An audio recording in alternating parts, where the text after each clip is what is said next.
এয়া আকাশবাণী বাতৰিৰ সৈতে মই জুলি শৰ্মা বৰুৱা।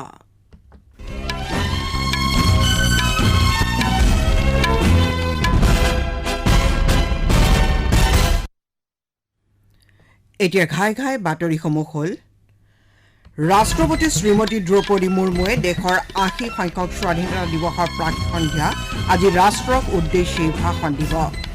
প্ৰধানমন্ত্ৰী নৰেন্দ্ৰ মোদীয়ে ৮০ সংখ্যক স্বাধীনতা দিৱস উপলক্ষে কাইলৈ লালকিল্লাৰ প্ৰাচীৰত ৰাষ্ট্ৰীয় পতাকা উত্তোলন কৰিব আৰু ৰাষ্ট্ৰক উদ্দেশ্যি ভাষণ দিব। নতুন দিল্লীৰ ৰাষ্ট্ৰপতি ভৱনৰ অমৃত উদ্যান দেওবাৰৰ পৰা জনসাধাৰণৰ বাবে মুকলি কৰা হ'ব। হুলস্থুলীয়া পৰিস্থিতিৰ বাবে অসামৰিক বিমান পৰিবহণ খণ্ডৰ সৈতে জড়িত বিষয়সমূহক লৈ সংসদত আলোচনা কৰিব পৰা নগ'ল বুলি অসামৰিক বিমান পৰিবহণ মন্ত্ৰী কে ৰামমোহন নাইডুৱে মন্তব্য কৰিছে আৰু আজি বিভাজন বিভীষিকা স্মৃতি দিৱস।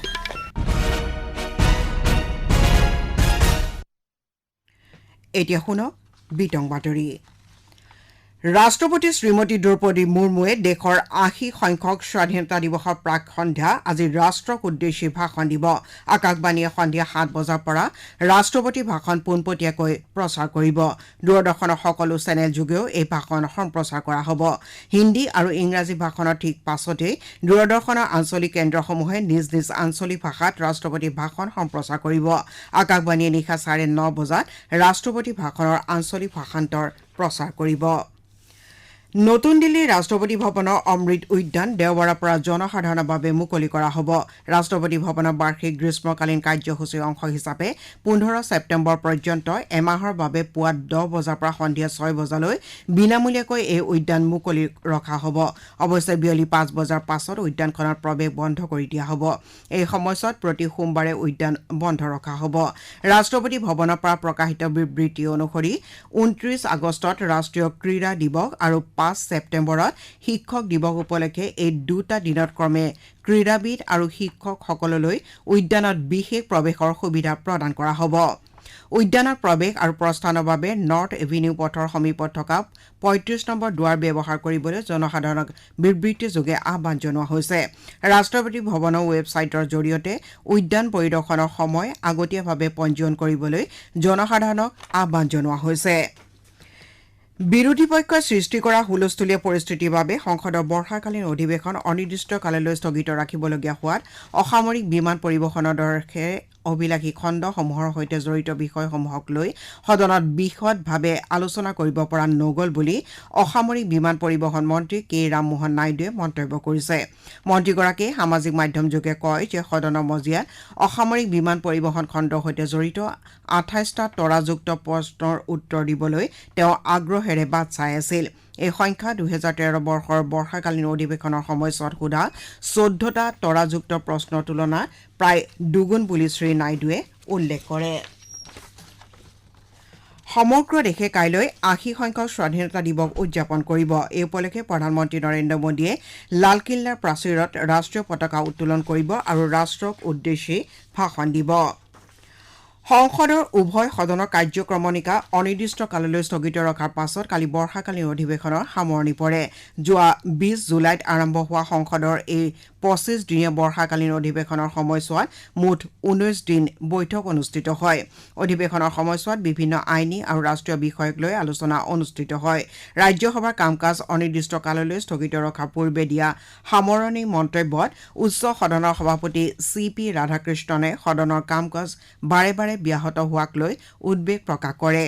তেওঁ কয় যে সদনৰ মজিয়া সকলোৰে বাবে খোলা যদিও সদস্যসকলে জনসাধাৰণৰ বিষয়সমূহ উত্থাপন কৰাৰ বাবে লাভ কৰা সুযোগৰ পূৰ্ণ ব্যৱহাৰ কৰাত ব্যৰ্থ হোৱাটো দুখৰ কথা। সদনে অৱশ্যে অধিৱেশনৰ সময়ছোৱাত ১২খনকৈ বিধেয়ক গ্ৰহণ কৰি ইয়াৰ বিধায়িনী দায়িত্ব পালন কৰিবলৈ সমৰ্থ হয় বুলি সভাপতিগৰাকীয়ে মন্তব্য কৰে। শ্ৰী ৰাধাকৃষ্ণনে কয় যে অধিৱেশনৰ সময়ছোৱাত মাত্ৰ ৩৭ ঘণ্টা আৰু ৪৯ মিনিটতহে কাম কাজ হয় আৰু সেই অনুসাৰে অধিৱেশনৰ সময়ছোৱাত কাম কাজৰ হাৰ ৩৯.১৭% হৈছে। কেন্দ্ৰীয় গৃহমন্ত্ৰী অমিত শ্বাহ, স্বাস্থ্য আৰু পৰিয়াল কল্যাণ মন্ত্ৰী JP নাড্ডা, বৈদেশিক পৰিক্ৰমা মন্ত্ৰী ডক্টৰ এছ জয়শংকৰকে ধৰি কেইবাগৰাকীও কেন্দ্ৰীয় মন্ত্ৰীয়ে কালি হৰ ঘৰ তিৰংগা কাৰ্যসূচীত অংশগ্ৰহণ কৰে সামাজিক মাধ্যমযোগে দিয়া এটা বাৰ্তাত গৃহমন্ত্ৰী অমিত শ্বাহে কয় যে এই অভিযানে প্ৰতিগৰাকী ভাৰতীয়ৰ হৃদয়ত দেশপ্ৰেমৰ ভাৱনা আৰু গৌৰৱবোধক অধিক শক্তিশালী কৰি তুলিছে নতুন দিল্লী নিজৰ বাসগৃহৰ পৰা এই অভিযানত অংশগ্ৰহণ কৰি শ্ৰীশ্বাহে কয় যে দেশৰ কোটি কোটি নাগৰিক ত্ৰিৰংগ পতাকাৰ সৈতে একাত্ম হৈ এক ভাৰত শ্ৰেষ্ঠ ভাৰতৰ মনোভাৱক সুদৃঢ় কৰিছে কেন্দ্ৰীয় স্বাস্থ্য আৰু পৰিয়াল কল্যাণ মন্ত্ৰী জে পি নাড্ডাই সামাজিক মাধ্যম যোগে দিয়া বাৰ্তাত কয় যে প্ৰধানমন্ত্ৰী নৰেন্দ্ৰ মোদীৰ আহ্বান মৰ্মে সমগ্ৰ দেশে হৰ ঘৰ তিৰংগা অভিযান উদযাপন কৰিছে কেন্দ্ৰীয় বৈদেশিক পৰিক্ৰমা মন্ত্ৰী ডক্টৰ এছ জয়শংকৰেও নিজৰ সামাজিক মাধ্যমৰ একাউণ্টত ৰাষ্ট্ৰীয় পতাকাৰ সৈতে তোলা এখন আলোকচিত্ৰ শ্বেয়াৰ কৰিছে শ্ৰোতাসকলে বাতৰি শুনিছে আকাশবাণীৰ পৰা আজি বিভাজন বিভীষিকা স্মৃতি দিৱস এই উপলক্ষে দেশজুৰি 1947 চনত দেশ বিভাজনৰ সময়ত প্ৰাণ হেৰুওৱা আৰু অসহনীয় বেদনাৰ সন্মুখীন হোৱা সকলো লোকলৈ শ্ৰদ্ধাঞ্জলি জ্ঞাপন কৰা হৈছে কেন্দ্ৰীয় পৰ্যটন আৰু সাংস্কৃতিক মন্ত্ৰী গজেন্দ্ৰ সিং শেখাৱতে বিভাজন বিভীষিকা স্মৃতি দিৱসৰ প্ৰাক সন্ধিয়া কালি নতুন দিল্লীত আয়োজিত অনুষ্ঠানত অংশগ্ৰহণ কৰে অনুষ্ঠানৰ মন্ত্ৰীগৰাকীয়ে বিভাজনৰ বিভীষিকাৰ সন্মুখীন হোৱা লোকসকললৈ শ্ৰদ্ধাৰ্ঘ্য নিবেদন কৰে তেওঁ কয় যে ইতিহাসৰ কথা মনত ৰাখি দেশৰ একতা সংহতি আৰু সামাজিক সম্প্ৰীতি এনাজৰি সুদৃঢ় কৰিবলৈ চৰকাৰ বদ্ধপৰিকৰ কেন্দ্ৰীয় সামাজিক ন্যায় আৰু সবলীকৰণ দপ্তৰৰ মন্ত্ৰী ডক্টৰ বীৰেন্দ্ৰ কুমাৰে আজি নতুন দিল্লীত হ'বলগীয়া ৰাষ্ট্ৰীয় জ্যেষ্ঠ নাগৰিক পৰিষদৰ পঞ্চম লানি বৈঠকত অধ্যক্ষতা কৰিব বৈঠকত পৰিষদে জ্যেষ্ঠ নাগৰিকৰ কল্যাণৰ সৈতে জড়িত গুৰুত্বপূৰ্ণ বিষয়সমূহক লৈ আলোচনা কৰিব সামাজিক ন্যায় আৰু সবলীকৰণ মন্ত্ৰালয়ে প্ৰকাশ কৰা মতে বৈঠকত হোৱা আলোচনাত জ্যেষ্ঠ নাগৰিকৰ বাবে মৰ্যাদাপূৰ্ণ সুৰক্ষিত আৰু সুখী জীৱন সুনিশ্চিত কৰাৰ প্ৰতি চৰকাৰৰ প্ৰতিশ্ৰুতিবদ্ধতা সুদৃঢ় কৰিব বুলি আশা কৰা হৈছে অনুষ্ঠানত স্নেহা প্ৰতিপালন সহযোগিতা আনন্দ আৰু সক্ৰিয় বৃদ্ধাৱস্থাৰ কাহিনী নামৰ এখন ই-বুক উন্মোচন কৰা হ'ব বৈদেশিক পৰিক্ৰমা মন্ত্ৰী ডক্টৰ এছ জয়শংকৰ আৰু লাইবেৰিয়াৰ বিদেশ মন্ত্ৰী সাৰা বেইশলো ন্যান্তিয়ে কালি নতুন দিল্লীত এখন দ্বিপাক্ষিক বৈঠকত মিলিত হয় বৈঠকত দুয়োগৰাকী নেতা ভাৰত লাইবেৰিয়া দ্বিপাক্ষিক সম্পৰ্কৰ বিষয়টোৰ লগতে প্ৰযুক্তি কৃষি স্বাস্থ্য ঋণ শক্তি বাণিজ্য আৰু বিনিয়োগ শিক্ষা সামৰ্থ্য বিকাশ আৰু জনসাধাৰণৰ মাজত বিনিময় আদি বিষয়ত আলোচনা কৰে ইয়াৰ লগতে তেওঁলোকে পাৰস্পৰিক স্বাৰ্থৰ আঞ্চলিক আৰু বহুপক্ষীয় বিষয়ৰ ওপৰতো মত বিনিময় কৰে ডক্টৰ জয়শংকৰে নতুন দিল্লীত লাইবেৰিয়াৰ দূতাবাস উদ্বোধন আৰু মুকলি কৰাৰ বাবে বৈদেশিক মন্ত্ৰী ন্যান্তিক অভিনন্দন জনায় দুয়োগৰাকী মন্ত্ৰীয়ে শান্তি উন্নয়ন আৰু গ্লোবেল সাউথৰ শক্তিশালী কণ্ঠক প্ৰসাৰিত কৰাৰ বাবে বহুপক্ষীয় মঞ্চত সহযোগিতা অধিক শক্তিশালী কৰা বিষয়টোৰ ওপৰতো আলোচনা কৰে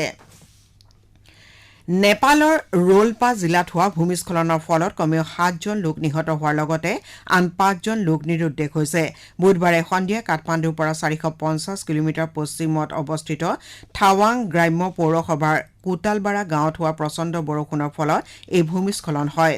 উপ আৰক্ষী অধীক্ষক শৈলেন্দ্ৰ থাপাৰ তথ্য অনুসৰি কালি পুৱা 7টা মৃতদেহ উদ্ধাৰ কৰা হয় ঘটনাত আহত 2জন লোকক স্থানীয় চিকিৎসালয়ত ভৰ্তি কৰোৱা হয় এই ঘটনাত দুগৰাকী বৃদ্ধ মহিলা আৰু 3গৰাকী বৃদ্ধ পুৰুষ নিৰুদ্দেশ হয়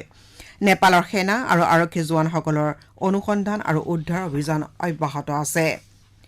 অসামৰিক বিমান পৰিবহণ মন্ত্ৰী কে ৰামমোহন নাইডুৱে কালি বিজয়ৱাড়া আৰু বাৰাণসীৰ মাজত প্ৰত্যক্ষ বিমান সংযোগ মুকলি কৰে সামাজিক মাধ্যমত এটা পোষ্টত শ্ৰী নাইডুৱে কয় যে এই পদক্ষেপে শ্ৰী কনক দুৰ্গা আম্মা আৰু